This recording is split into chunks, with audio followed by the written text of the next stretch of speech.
যেখানে শাকিব খান সেখানে উৎসব, আর সেই উৎসব শুরু হলো হেলিকপ্টার ল্যান্ডিং দিয়ে। শ্রীলঙ্কায় প্রিন্স সিনেমার শুটিং ফেলে ঢাকায় আসলেন মেগাস্টার শাকিব খান। শুটিং হোক কিংবা কোনো শোরুম উদ্বোধন, শাকিব খানের উপস্থিতি মানেই লাখো ভক্তের ভিড়। আর সেই ভিড় এড়াতে এবং সময়ের মূল্য দিতে এবারও আকাশপথকেই বেছে নিলেন ঢাকাই সিনেমার শীর্ষনায়ক শাকিব খান।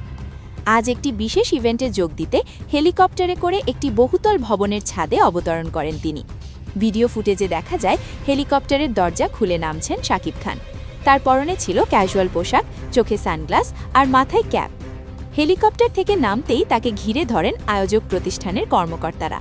ফুলের শুভেচ্ছা বিনিময়ের পর হাসি মুখে সবার সাথে কুশল বিনিময় করেন কিং খান। এরপর কড়া নিরাপত্তার মধ্য দিয়ে তিনি অনুষ্ঠানের মূল মঞ্চের দিকে এগিয়ে যান। শাকিব খানের এই গ্র্যান্ড এন্ট্রিকে ঘিরে পুরো এলাকায় উৎসব মুখর পরিবেশের সৃষ্টি হয়। শাকিব খানের এমন গ্র্যান্ড এন্ট্রি আপনার কেমন লাগলো? কমেন্ট করে জানান। আর বিনোদনের সব খবর পেতে আমাদের চ্যানেলটি সাবস্ক্রাইব করে সঙ্গেই থাকুন।